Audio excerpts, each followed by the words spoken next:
Alright, we're going to look at how adding or subtracting after the square term is going to change our graph. So remember that our graph of x squared starts at 0, 0.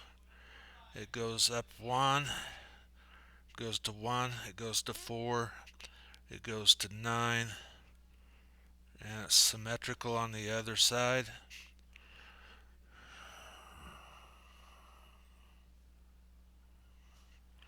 Something like that.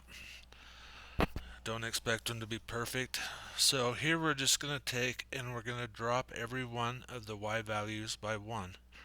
So we're going to go 1 there, 1 there, and then we're going to go, this will be 1, 2, right there, and that's going to be right there, and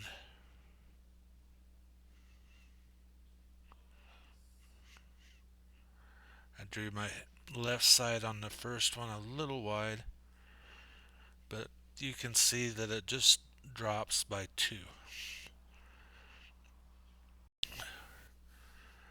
So we want to look at x squared minus 5 and x squared plus 3. So I'm going to go ahead and do my first graph here up to 9. This is our x squared line.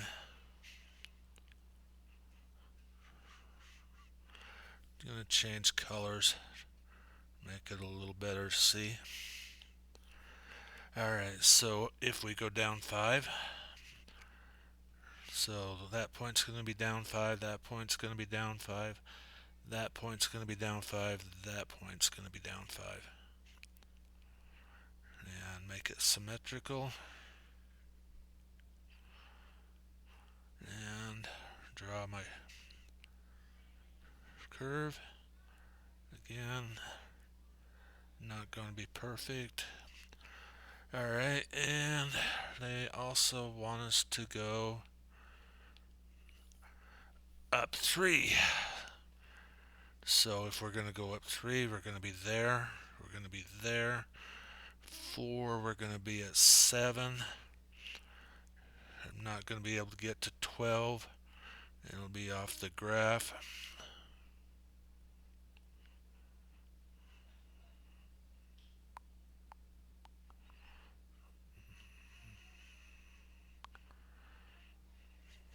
And just like that.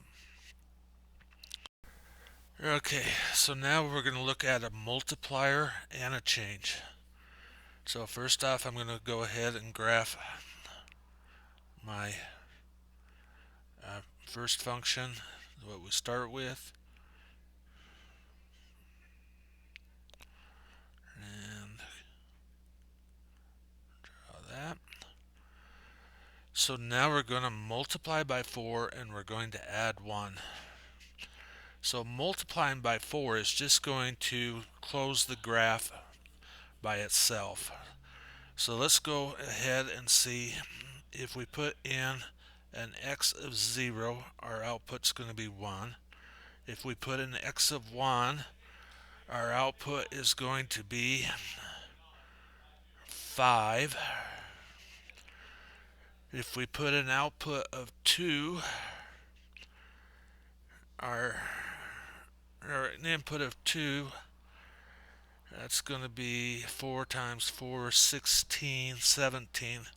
So we're not going to be able to fit this on the graph very well, but we can see what it's going to look like. So we're going to be 4 plus 1, so we're still going to be at 0 and 1,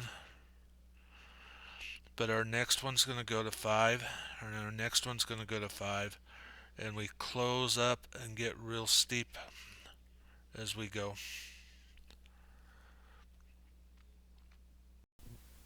Alright, so now we're looking at the graph of negative 0.5. So we know that graph's going to open downwards, plus 2. And then we're going to move that downwards by 7. So if we put 0 into the first equation, our output's going to be 2. If we put 1 in, our output is going to be um, 0.5 less than 2. It's going to be 1.5. We put 2 in, and we're going to have 0. And if we put 3 in, we're going to have 4.5, negative 2.5.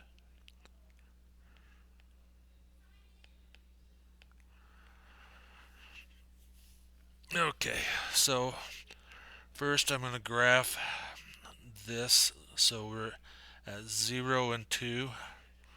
We're 1 and 1.5.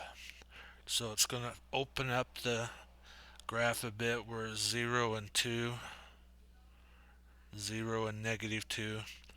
We're at 3 and negative 2.5, and would be negative 3 and 2.5.